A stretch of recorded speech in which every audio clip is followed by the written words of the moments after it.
Ancient Chinese proverb that says, if we don't change the direction, we are likely, if we don't change the direction we're going, we're likely to end up there.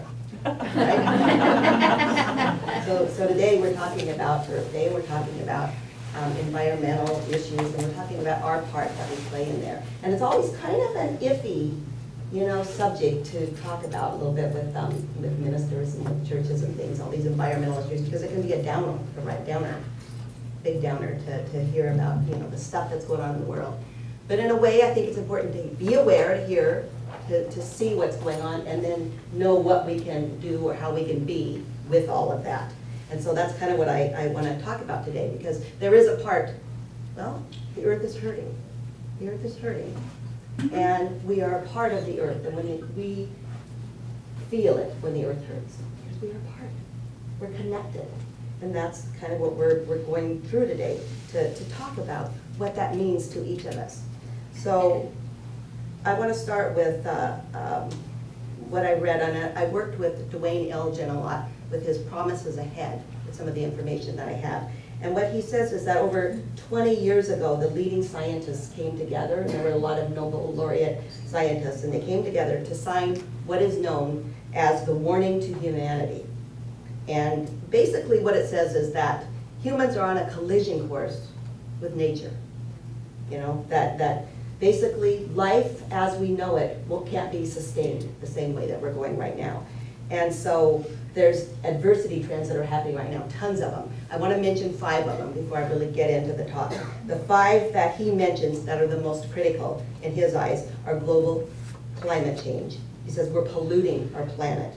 If the trends continue, and greenhouse gases get trapped in the atmosphere, we'll have more floods, more storms, heat waves that kill animals, more people, crops, expansions of the earth deserts. Judy talked about the polar ice caps melting, be a spread of disease, spread of the ecosystem, and an effect on our financial system. That's just climate. That's just our climate change.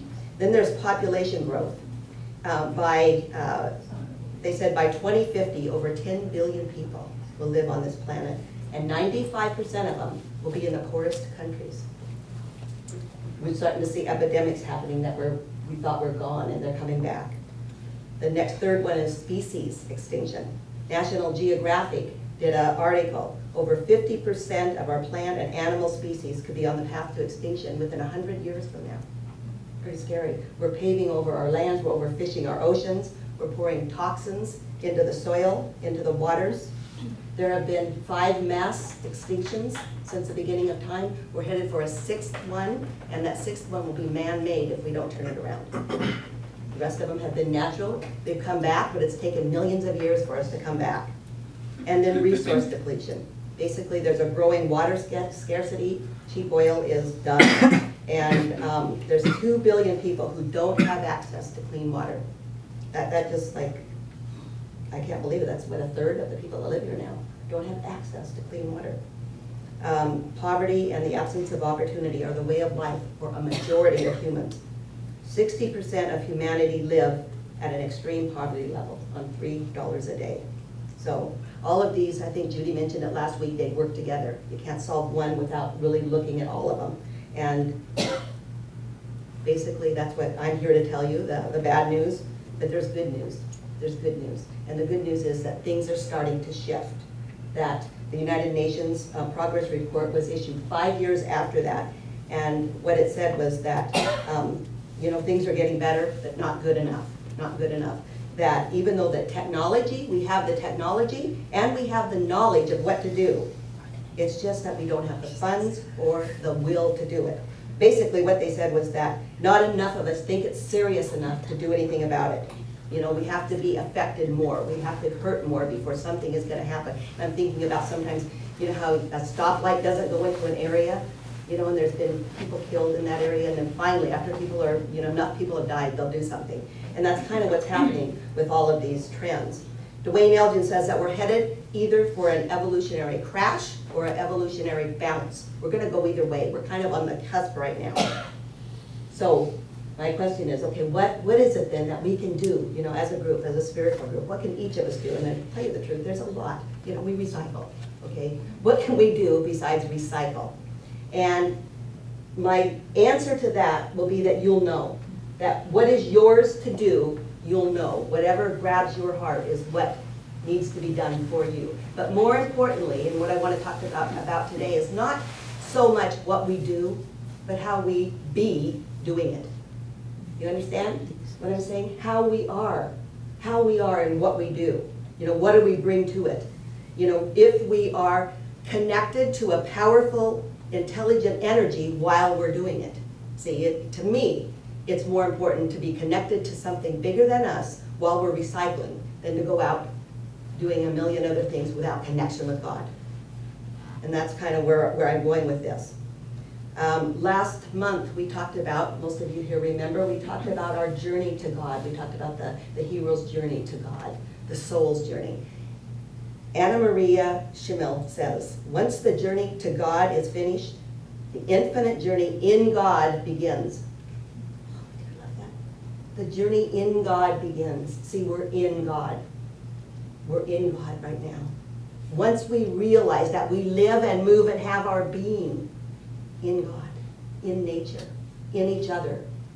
Judy said it in her meditation, I think, that the universe, the energy of the universe is in us. Is in us. Once we realize that and we get connected, everything will change. We'll see the beauty of the earth. And we'll see it as our own beauty and realize that we are just an extension, right, of this big body of earth, that we don't have dominion over it, that we're in communion with it. We'll see it differently when we know, I think Maya Angelou said, when we know better, we do better. And that's what this is about, is knowing that we're connected to something bigger, and knowing that we're every bit on equal terms as the trees and the animals and the water. And when we realize, we see God in all of it. We see God in every rock that there is. We see that everything has consciousness. We start to see with the eyes of God. See, when we're connected to this energy, this power that comes from within, we see then with God's eyes. So when I look at you and I look at you, I'm seeing you with God's eyes. Augustine said the eye of the heart is where God could be seen. And then 1,000 years earlier, Lao Tzu said, the eye of the soul is more precious than 10,000 eyes, the eyes of the soul. And Jesus said, the kingdom of the Father is spread out upon the earth and men do not see it. I'm assuming he meant women too. Right? We don't see it. The kingdom. There's not the kingdom out here. We're not talking about the kingdom in heaven with the gold streets. We're talking about the kingdom being right here if we have the eyes to see it. The eyes to see it are the eyes of the soul. And when we see it, we do better, don't we? We wouldn't hurt our own families. We wouldn't hurt each other. But we seem to think it's okay if it's the environment.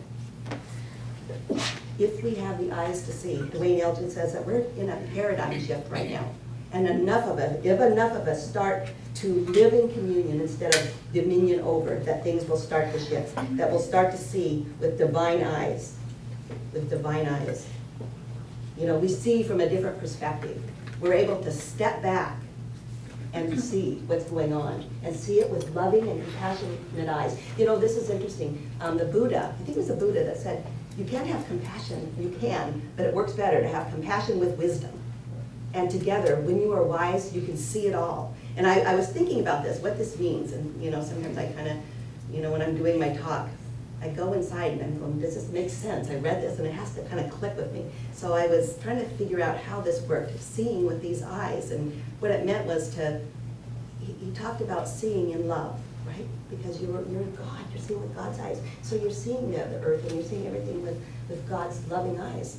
And I was on my balcony overlooking my backyard, and nobody could see me, but I could see out there, right? So on the left side of my house, my son-in-law comes outside, and he has a little sandwich with him, and my little grandson, 7-year-old, is out playing with the dog, and he's playing actually with the neighbor's dog, and there's a little slat in the fence, and he's putting his hands over it, and he's talking to the dog, and he's doing all this, and my son-in-law goes, oh, you know, come and eat. There's a sandwich here. And he goes, I'm not hungry.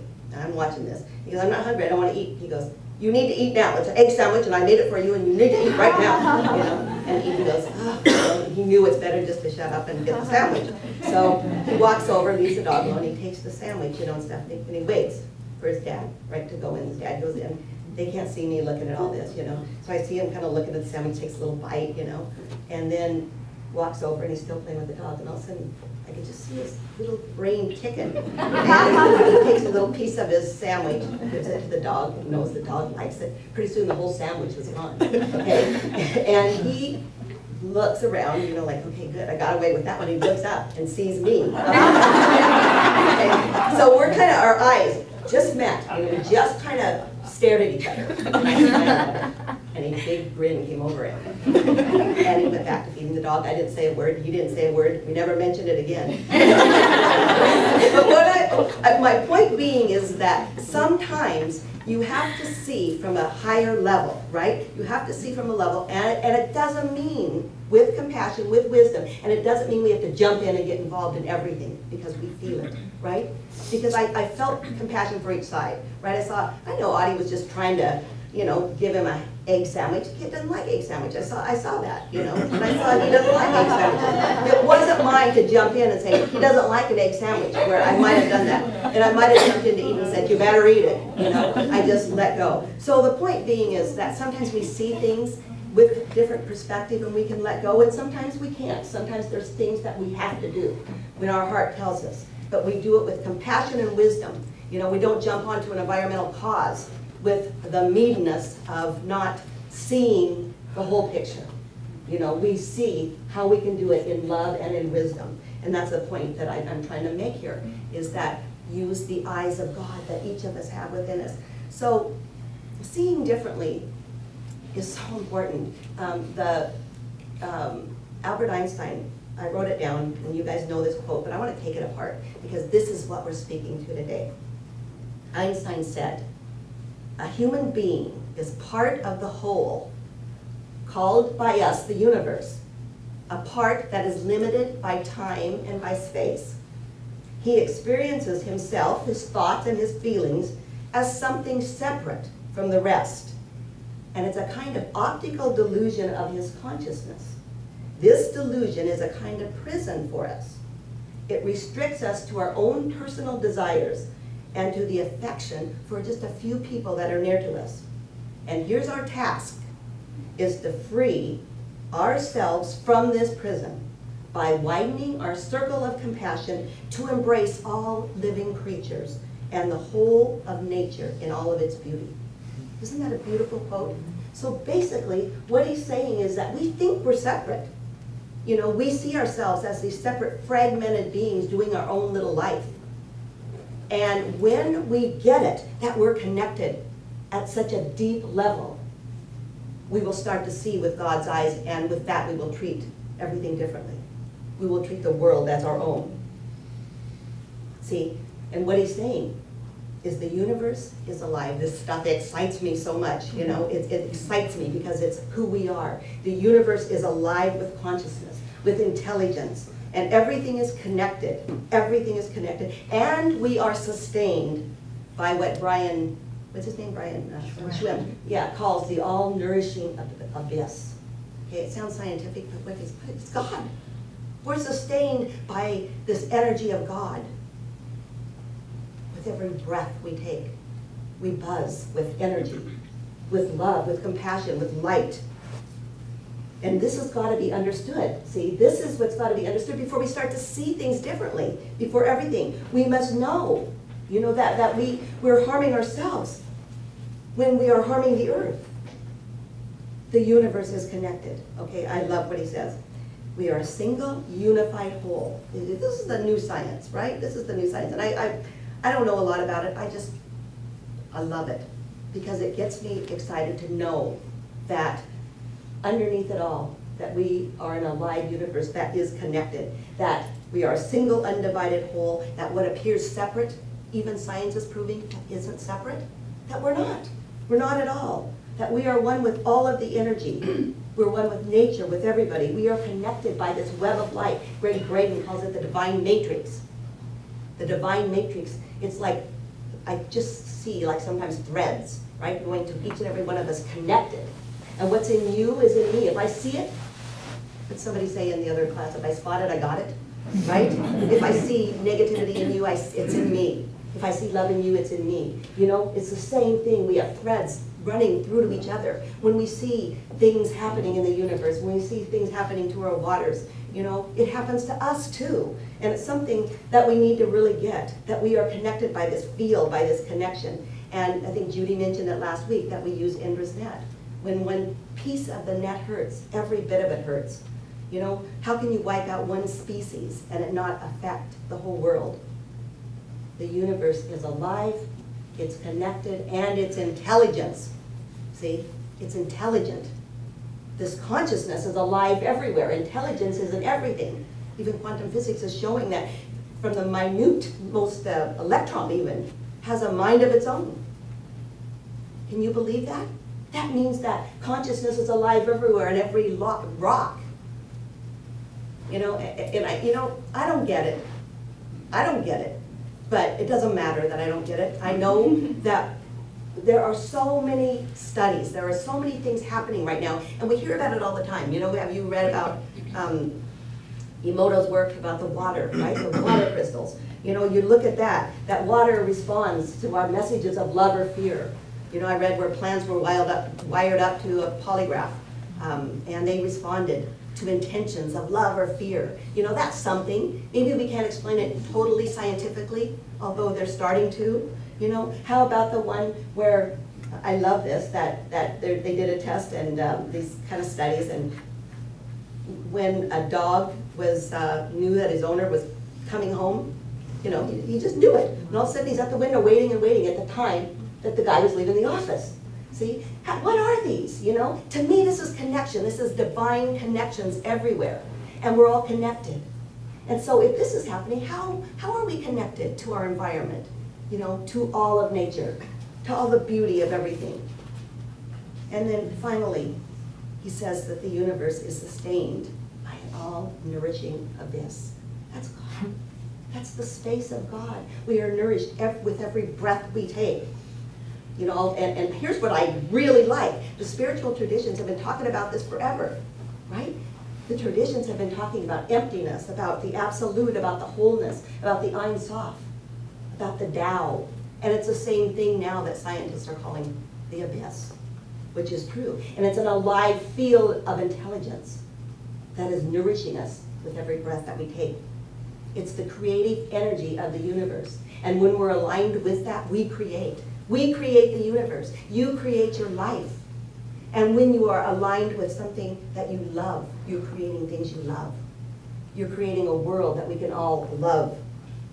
With every, what this abyss is, it's an ocean of potentiality, is what Deepak calls it. And it just means that it's a field that we can form, that's filled with intelligence. John Wheeler, he's an astrophysicist, and he describes space as the basic building blocks of reality. And he says it can be experienced. Hello, that's what we do in prayer. We experience it. We experience during the meditation when it was quiet, and all of your thoughts are gone. There's a peace that comes through us. That's the experience he's talking about. When you let go of all the thoughts in your head, when all the stresses happen, and you're laying awake at night thinking of this and thinking of that, you take your breath. You start to breathe, you let go, and you feel the space. That's what he's talking about. You know, it's big news now, but it's been known for many, many years. Many years. And they're just getting it now. 2,000 years ago, Lao Tzu called it. Here's what Lao Tzu says. He's a 2,000-year-old mystic. And here's what he says.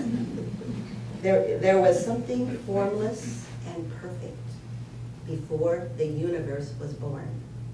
It is serene. It's empty. It's solitary. It's unchanging and infinite. It's eternally present. It's the mother of the universe, for lack of a better name. And I'll call it the Tao. So he calls it the Tao. Same thing that Eric Braden calls the matrix. Same thing that the Hindus call the absolute or the Atman. Everything. And here's the attributes of it. It's present everywhere. Present right now with us. It's present when you're in chaos. You just aren't tuned into it. And it's present when you're aligned with it. There's no place where God is not. They'll call it science, we'll call it God. It's utterly impartial. It's profoundly creative. And it shines on all of us the same. Nobody gets any more God than anybody else. Only one person can realize it better than another, right? Realize it more, not better, right? When they're quiet. But it shines on all of us. It's like the sun shining on all of us. We can create with it. We can create suffering or we can create joy. We can take that field, tune into it, and create. It's ungraspable. See, you can't get it at a mental level. I don't get it either. I just know it makes me feel good here. I don't have to know it, although I like to. That's why I read about it. But it's ungraspable at a mental level. You have to experience it to know it. And when you experience it, nobody can tell you any different. You know it. You know it with every fiber of your being that there is something greater than you at work in your life. And it's compassionate. It's compassionate. And to experience it is unconditional love. That's what it is. It's the power of love moving through each and every one of us.